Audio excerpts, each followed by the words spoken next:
আচ্ছা জান, আজ বা কাল আমরা তো ঠিকই একদিন বিয়ে করব, তাই না? করবো তো। তুমি কি আমার সাথে সুখী হবা? কেন হব না শুনি? আমি তো খুব বড়লোক না, খুব সাধারণ ঘরের একটা ছেলে। তো কি হয়েছে? 3 বেলা খেতে দিতে পারবো ঠিকই।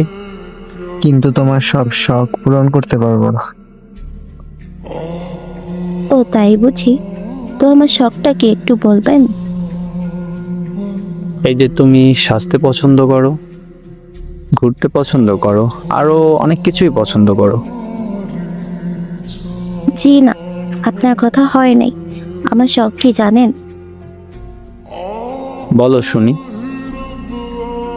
আমার শখ হলো আপনাকে নিজের করে পাওয়া। কি দিবেন না? অবশ্যই। বিশ্বাস করো, কিছু দিতে পারি আর না পারি, ভালোবাসা 100% দিতে পারবো, কসম। আমার আর কিছুই দরকার নেই, শুধু তোমার ভালোবাসাটাই দরকার। আচ্ছা জান, যদি তোমার পরিবার আমাকে মেনে না নেয় তখন করবা কি? কেন মেনে নেবে না? তুমি দেখতে খারাপ নাকি? না কমতি আছে তোমার মধ্যে যে মেনে নিবে না? বেতন কম, আর আমার বাড়িও তেমন ভালো না। মেনে নেবে না পালিয়ে যাব? কোনো না কোনো একদিন তো মেনে নেবে, তা নাকি? তা মেনে নিবে, কিন্তু আমার থেকেও যদি ভালো ছেলে আসে তোমার লাইফে, তখন আমাকে ভুলে যাবে না তো? দিলি তো মেজাজটা গরম করে। ঠিকই তো বললাম। আর এখন এরকম অনেকই হচ্ছে, একজনকে কথা দিয়ে আর একজনকে বিয়ে করে নিচ্ছে। এমন একটা থাপ্পড় দিব না, নিজের নামটাই মনে রাখতে পারবি না। কেন, ভুল কি বললাম? কথা হচ্ছে আমাদের মধ্যে, মাঝখানে অন্য ছেলেকে টেনে নিয়ে আসলি কেন?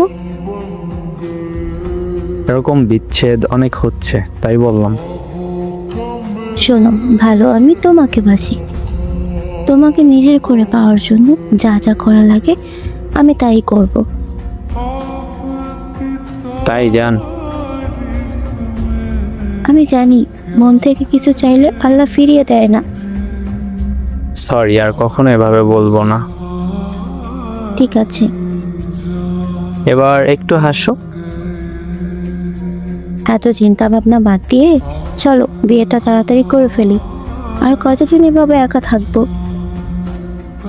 তাই নাকি? তাহলে বলো, বউ তিন কবুল। জি আলহামদুলিল্লাহ, কবুল কবুল কবুল।